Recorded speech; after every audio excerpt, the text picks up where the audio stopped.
Welcome to VSOW, the Deep Dive, where we convert stacks of specialized research into actionable, high-impact knowledge for you.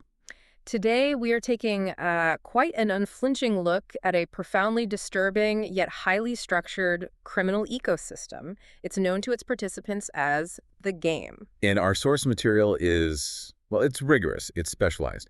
We're drawing on academic work, ethnographic studies, interviewing pimps, deep historical research on trafficking. And explicit firsthand accounts, notably from an ex-pimp referred to in the sources sometimes as Ken Ivy Bay. Our goal here is intensely focused. We want to extract knowledge about the dark psychology involved, manipulation, absolute control. Yeah, we're charting the full life cycle of this criminal career, how people get drawn in, how the power structures actually operate day to day. And the intense psychological barriers people face when they try to leave to shed this identity.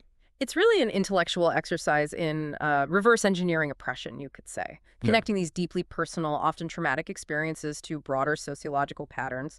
To frame this, we have to start with the underlying philosophy. The sources, especially from insiders, consistently draw a sharp line between two concepts. That's right. They distinguish between a culture based on aspiration, becoming a better version of yourself, versus one based purely on ambition. Ambition meaning. Just gaining more money, more status, more control over others. It's purely about acquisition. That distinction immediately sets the stage, doesn't it? If the game is defined by ambition, then it almost necessitates a sacrifice. A complete sacrifice of virtues, values, morals, all in that relentless pursuit of gain. And the few individuals who do manage to leave successfully, they often talk about a kind of transmutation. Exactly. Taking the dark wisdom, they gain this intimate knowledge of manipulating human will and trying to turn it into something positive, teaching others how to recognize and free themselves from manipulation, whether societal or interpersonal. Which really highlights why research like this, though difficult, is so vital. It is. As Holly Davis noted back in 2012, the study of pimps has historically been, and her words were, exceptionally understudied. Really? That seems like a major gap. A huge gap. For decades, academia often just saw the pimp as a flat villain, not the central orchestrator of a complex criminal enterprise. And that lack of understanding is a problem now. A significant problem, especially now that pimps are increasingly prosecuted under quite severe federal human trafficking laws. Understanding their methods, their psychology, is essential if we want to disrupt these networks. Okay. And just to clarify, our focus today is specifically on pimps involved in illegal street prostitution, primarily within the U.S. context. Correct. That's the specific focus of the core ethnographic sources we're drawing on. Right. Let's move into defining this role, this identity, and the ideology, what the course is called pimpology. First, we have to talk about the word pimp itself. Culturally, it's gone through this extraordinary shift in meaning. Yeah, it started as purely negative pejorative, but now Now it's often culturally embraced, weirdly. Associated with being flashy, trendy, extravagant. like that show, Pimp My Ride. Exactly. Oh. Shows like that played a huge role. The term became linked to elaborate customization, status, a certain kind of cool. And the popular image. Usually it's this smartly dressed, smooth-talking, fairly young African-American man, often framed as a defiant cultural hero emerging from 1960s ghettos. Using illicit wealth to sort of undermine the system that rejected him. Precisely. Okay. But that cultural glamorization, it's really just a thin veil over the actual mechanisms of control and exploitation. So let's peel back that veil. What about formal definitions, academic ones? Well, the standard academic consensus is pretty straightforward. A pimp controls prostitutes, arranges their clients, and takes part of their earnings. Simple enough. What? But many of those definitions, they completely miss the input from the people who actually hold that title, and their definitions are far more revealing. Okay, so what do the insiders say? Well, there's a real tension there. Ken Ivy Bay, for instance, defined a pimp fundamentally as an entrepreneur. An entrepreneur. Yeah, someone with an I don't give a damn attitude, totally determined to win, self-driven, highly conceited, and ultimately a control freak. The focus is pure ambition and domination. Wow. Okay, but contrast that with others. Right. Contrast that with Marcus, another respondent. His assessment was much more brutal, maybe more self-aware. He called a pimp a leech, a parasite, someone who ruthlessly exploits people's weaknesses, emotional and economic. So, very different framings, But the core goal seems consistent. Control, absolutely. Whether Okay. framed as entrepreneurship or parasitism, it all comes back to control. And what's really fascinating is how this pimping mindset seems to extend beyond just selling sex. Oh, definitely. We have respondents like Sean and Richard who argued that pimping could just mean living off the sweat and labor of a woman, period. How so? What kind of examples did they give? They'd say, for instance, that a guy who stays home while his wife goes out to work a regular 9 to 5 A job. legitimate job. A completely legitimate, non-sex related job. In their view, that man is pimpin'. It's this complete inversion of mainstream gender roles, but they rationalize it as a form of dominance. That really shows how deep this ideology, this pimpology, runs. It does. Pimpology is essentially the formal ideology. It covers the core processes, the social connections, the methods of management, everything needed for success and survival in the game. And it operates on a specific set of values. Core criminal values: greed, immediate profit, power, intense materialism, status, fame, wealth. You know, when you list those out, greed, power, materialism, status, wealth, What do you notice? they sound remarkably similar to the core values of mainstream American capitalism, just maybe amplified. That's exactly what the sources suggest. The values prized by pimps mirror mainstream aspirations almost perfectly. The only thing that's truly deviant is the means they use to achieve those ends. They're embodying the ideal of success just through highly deviant aggressive action. Right. And this pursuit of control it's absolute. The ultimate ideological goal, the thing driving all the manipulation, is forcing the relinquishment of control over one's life in others. That's the essence of the power dynamic. They seek out people who've already, in a sense, given up that control. Or people they can manipulate into giving it up. Yeah. And their self-image inflates dramatically.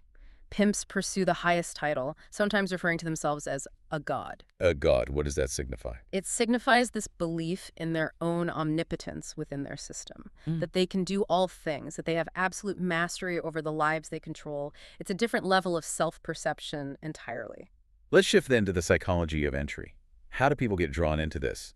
Both the men who become pimps and the vulnerable individuals they recruit. It's not one single path, of course, but it's heavily rooted in a specific social context, the environment, often the ghetto or what some insiders call the jungle. Okay, so the environment is key. Crucial. Many future pimps grew up with constant, regular exposure to active pimps, and they often formed favorable, even glamorous impressions of these underground careers. Why favorable? You have to consider the context. The marginalization of black males, especially due to systemic issues, racial segregation, class divisions, lack of jobs, when the mainstream economy systematically excludes you from achieving traditional markers of masculinity, wealth, power, being the provider, Then these illegal routes become more appealing. they become powerful alternatives. Pimping offers this immediate, highly visible path to power and resources that a regular job often can't match in that specific environment. And what about the direct personal motivation cited? Many respondents were very clear. They were seeking a shortcut to success. They wanted to avoid the difficult, slow, often humiliating path of legitimate work. And there was this disturbing rationalization, this hierarchy of crime. Yes, that's particularly striking. Some pimps viewed their career as somehow the most moral or maybe the least problematic criminal option available to them. How on earth did they justify that?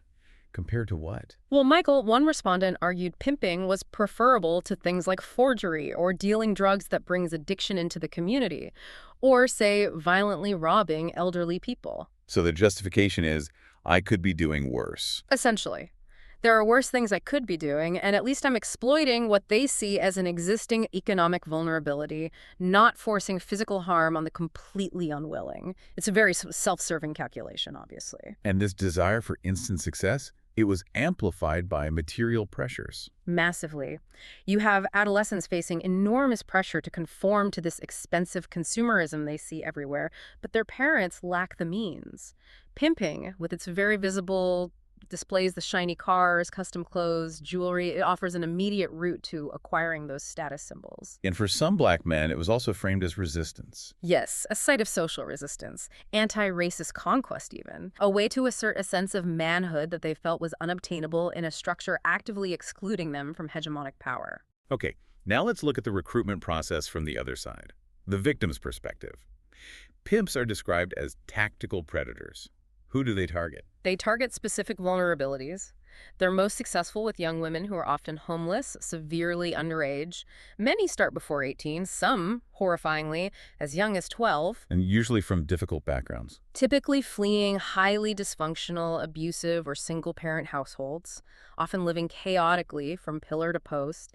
They're desperately seeking stability, attention, even just basic survival needs. The sources also mention that pimps look for a specific psychological wound. Promiscuity is mentioned. Yes, promiscuity is often seen as a key indicator, and frequently this behavior results from early sexual trauma, molestation, or rape, sometimes by family members. How does that trauma make them more vulnerable to a pimp? That trauma can lead the young woman to essentially devalue her own sexuality. She might stop seeing sex as sacred or valuable and start seeing it as just a tool, a weapon, or a disposable commodity she can trade for small comforts, drugs, food, a place to stay. And the pimp exploits that. The pimp recognizes this profound loss of self-worth. He steps in and basically tells her, I see value in this thing you think is worthless. He reframes her exploitation as a path to survival, even success, under his management. The recruitment methods themselves are highly strategic. Let's break down the three main ones identified. First, seduction. Seduction is often the initial stage, and it's rooted in deception. The pimp offers basics, food, shelter, emotional support. He becomes romantically involved, but crucially, he doesn't initially disclose he's a pimp. So it starts like a relationship. Exactly. Intense love bombing. Pitching these grandiose, shared dreams. We're talking about painting pictures of breakfast in New York and lunch in Paris, or promising to buy a big farm where they can retire together. And the underlying message. The message is, I love you, and your body is the key to our shared immediate future success. Okay, and if seduction isn't the route, the second method is stratagem. Stratagem involves leveraging a woman's existing situation. Maybe she's already involved in the sex economy, like an exotic dancer needing tuition money, or she's already engaging in transactional sex just to survive. So he offers structure. He offers the promise of stability, structure, management, something maybe her chaotic home life or previous independent struggles lacked.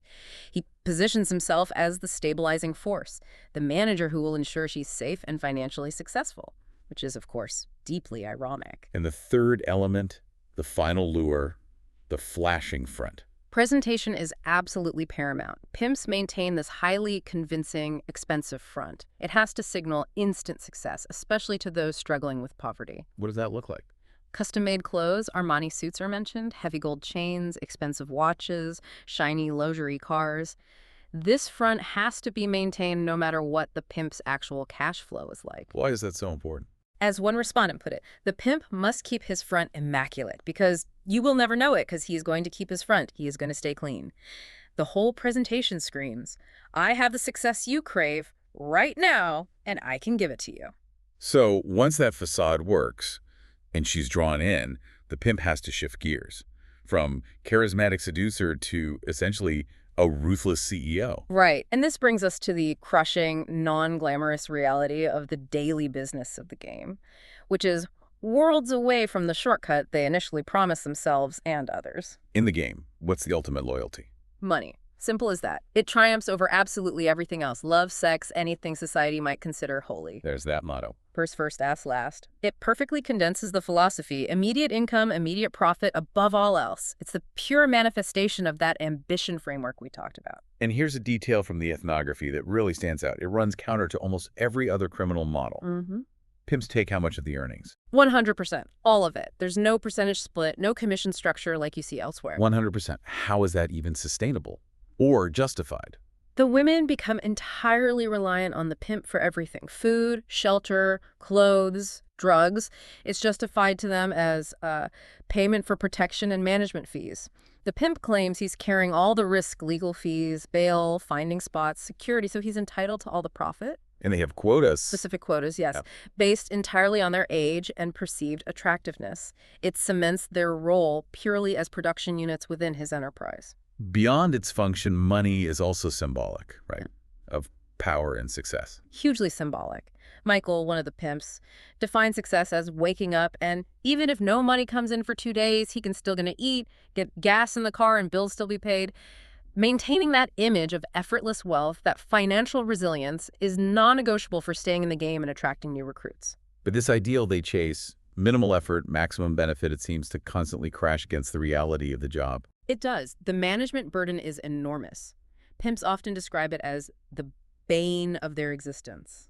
It sounds like the opposite of a shortcut. What does this daily management actually involve? Overseeing everything. All the stable's activities, enforcing strict rules, arranging places to live, travel between cities, dealing with constant police or legal hassles, and then doling out minimal allowances back to the women. And managing the women themselves.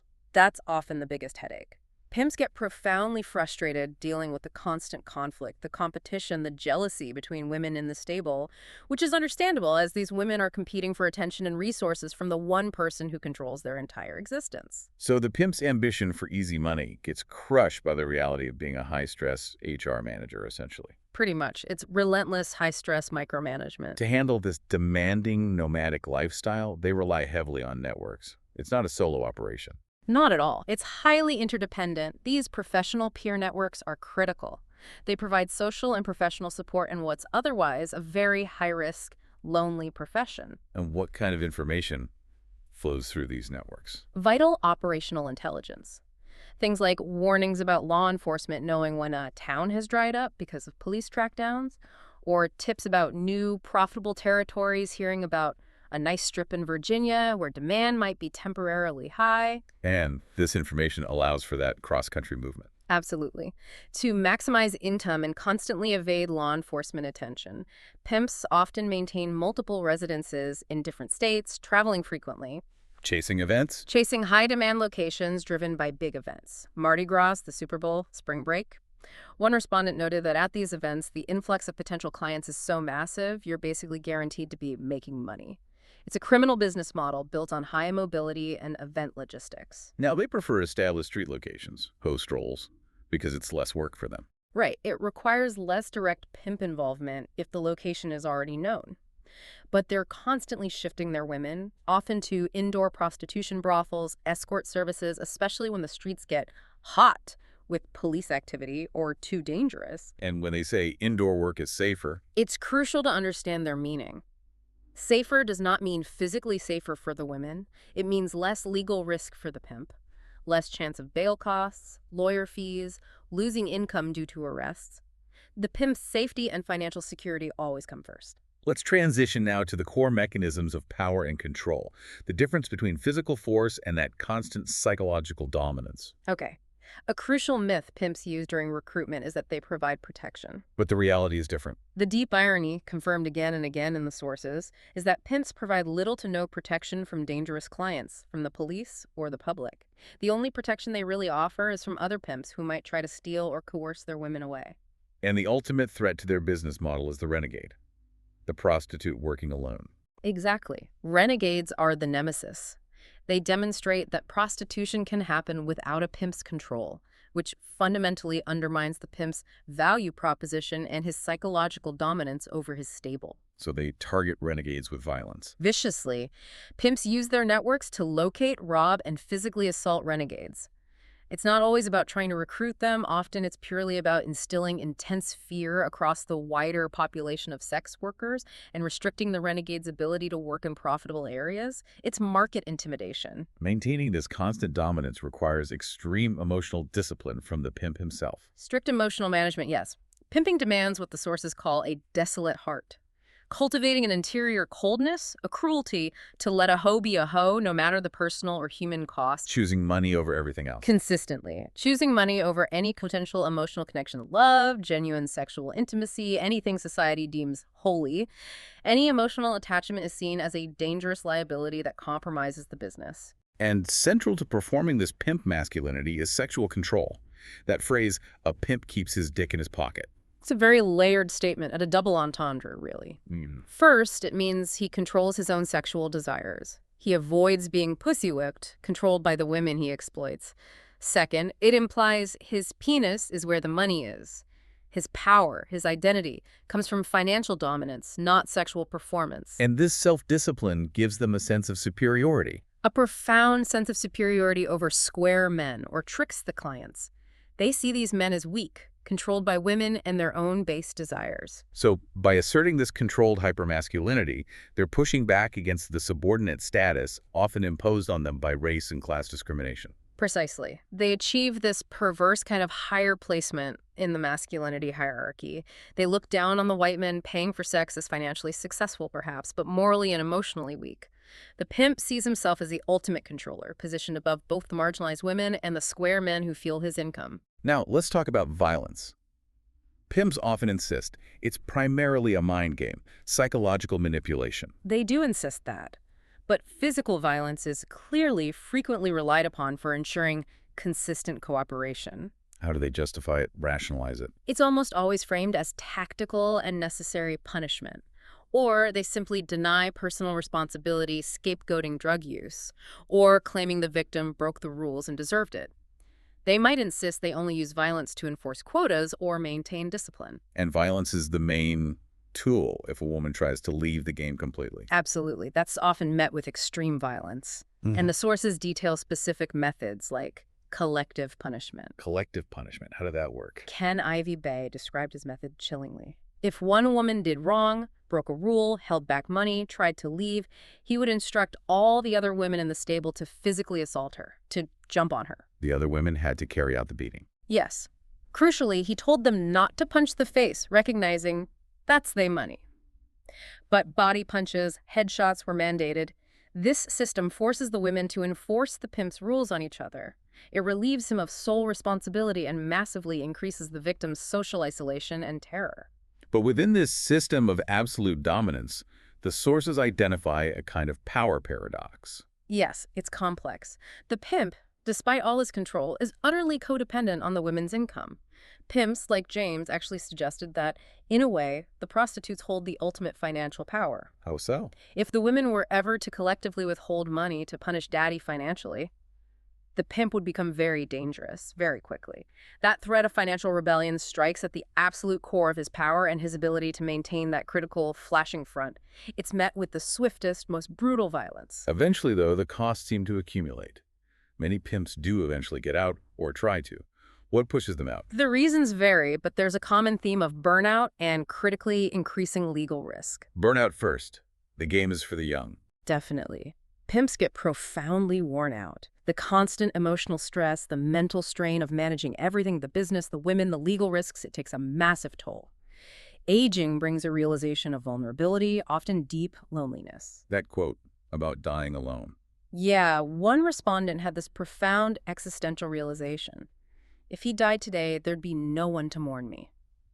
The price of maintaining that desolate heart is ultimately utter exhaustion and isolation. For some, family impact was the breaking point. That intimate shame can cut deeper than prison.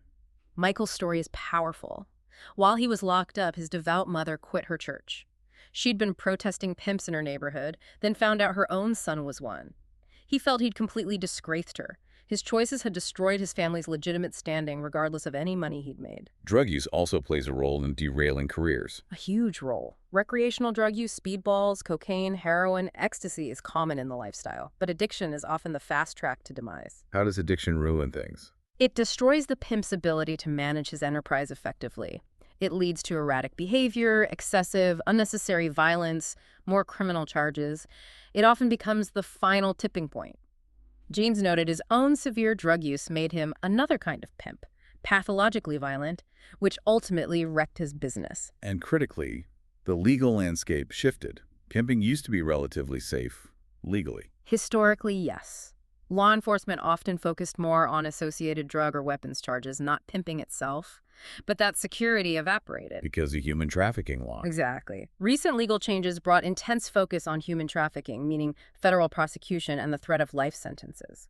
The risk calculus changed exponentially, especially if underage victims were involved. And this had a real impact. A definite impact. Pimps like Ken Ivy Bay saw peers getting life sentences and had a stark realization, I gotta do something different because I ain't built like that.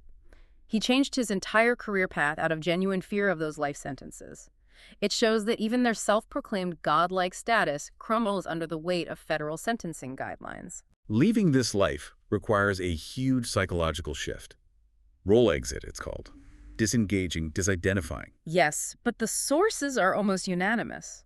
The pimp mindset is incredibly persistent, maybe permanent. They never really leave it. Most ex-pimps assert that. You never really leave it. It fundamentally changes their entire outlook. They look at everything, that every transaction, every relationship from the corrupt aspect through the lens of the game. Richard's quote about Pandora's box. It sums it up perfectly. It's just like opening Pandora's box. It's just really hard to close because you don't really want to close it, and then close it for what? The immediate gains, the psychological dominance. It's intoxicatingly difficult to relinquish that worldview. And once they're out, or trying to be out, stigma becomes a major issue. A crippling force. When they were active pimps, they were often indifferent to public opinion, maybe thinking people were just jealous. But trying to re-enter mainstream society. They become acutely sensitive to judgment, and society often refuses to let them out of that box. They're continuously labeled pimp or drug dealer, no matter what legitimate work they try to do. Which can push them back. It creates a self-fulfilling prophecy sometimes, pushing them back towards covert criminal activity. We see this with former pimps like Sue, who tried to go straight but was still occasionally covertly pandering for a wealthy judge. A low-level, high-reward re-entry into the game, partly driven by that structural exclusion and stigma. To really grasp the persistence of this role, this figure, we need to look back historically. The pimp isn't new. The white slavery era. Exactly. Zooming out historically shows the complexity isn't recent. Figures from the early 20th century, like Antonio Carvelli or Alexander de Nicotera operating transnationally, London, New Zealand, Buenos Aires around 1910, they reveal these intermediaries deeply tangled in both legal and illegal economies. We had legitimate fronts. Highly functional ones. Carvelli sang professionally, imported goods, taught languages, all while running an elaborate trafficking network. And what's really illuminating is that these historical figures often faced marginalization themselves. Yes, just like some modern pimps claim. They were often working-class Italian migrants, structurally marginalized. De Nicotera, for example, was deported from Belgium for vagrancy. They were exploited by the mainstream system even as they exploited women. It mirrors that modern rationalization of turning the tables. There's also a military connection. Historically. A clear one. About 15% of men arrested for pimping in Britain between 1898 and 1930 had military experience. Why the connection? Military service often normalized prostitution in certain contexts, and post-conflict disruption, unemployment, injury, like after the Boer War, created vulnerability. Some veterans turned to living on immoral earnings simply to survive, viewing it as a necessary, if deviant, economic strategy. And the law responded harshly to this figure back then. Drastically. In 1898 in the UK, living on the earnings of a prostitute became a specific crime, tellingly called living on immoral earnings. It didn't even require proof of direct abuse or coercion. It got worse. By 1912, the crime was intensified. Controlling or directing the movements of a prostitute became punishable by flogging. This was the only non-indictable civilian crime for which that severe corporal punishment could be handed down by a magistrate. Flogging. Wow. That shows extreme societal hatred. Profound legal and societal hatred for the pimp trafficker figure. He was the public bogeyman. And connecting that back to the modern pimp's self-image, that historical and current legal hatred almost reinforces their narrative, doesn't it? Absolutely. The intense scrutiny, historically and now federally, feeds right into the pimp's self-serving narrative. That he's an outlaw, a culture hero, defying a hypocritical, oppressive system. It justifies his anti-society stance and makes that psychological exit even harder. Finally, the historical accounts also complicate the simple victim-villain picture. Yeah. Just like the modern sources do. Yes, women who sold sex themselves, like Veronique White, who worked for Carvelli, often played active roles in recruiting and coercing younger women, sometimes profiting significantly. So it's always been complex. This historical continuity confirms the recruitment and coercion process has long been multi-layered, involving manipulation from multiple points within the hierarchy, not just a single male villain. This whole deep dive, it really underscores the complexity of pimpology. It's a destructive ideology, certainly, but also a highly persuasive mindset, one that seems deeply rooted in responding to social and structural oppression, however perversely. And it allows individuals to rationalize ruthlessly exploiting the vulnerable by, paradoxically, embodying and manipulating the very values, wealth, power, status that mainstream society prizes. And the intensity of that socialization, combined with the immediate rewards, the inflated self-worth, it makes leaving the game, psychologically at least, seem almost impossible. It's a worldview that fundamentally recategorizes everyone. You're either a pimp, a prostitute, or a trick. There are no other options in that framework. So we've seen how pimps rationalize their actions, blaming structural oppression, denying the victim, framing violence as discipline, maintaining this God complex. Given that they admit they still view the world through this corrupt lens where everything is the game, what does it truly take for someone so deeply immersed to actually trust and function within the mainstream world they once condemned as square? Can Pandora's box ever really be closed? That's the profound challenge. That permanent shift in perspective, always looking at life through the corrupt aspect, makes genuine integration incredibly difficult. Mainstream life, legitimate work with its delayed gratification and need for mutual trust. It must seem utterly foreign, maybe even weak, compared to the instant gains and control mechanisms of the game. So the biggest hurdle isn't just getting a job. Perhaps not. Perhaps the biggest hurdle is learning to trust again. Trusting that a transaction isn't exploitation, that a relationship isn't just a setup, that the world isn't solely divided into players and pawns. Overcoming the deep suspicion that you're always somehow being pimped. An incredibly comprehensive and frankly quite disturbing exploration of a very dark aspect of criminal psychology and human behavior. Thank you for navigating us through these dense sources and complex ideas. Thank you. It's crucial material to understand. If you found this discussion insightful, and if you want to continue your learning journey with us on VSOW, please do take a moment to subscribe, like, and comment. Let us know what aspect of this psychology of control really stood out most to you. We'd be interested to hear your thoughts. Thank you for listening to VSOW.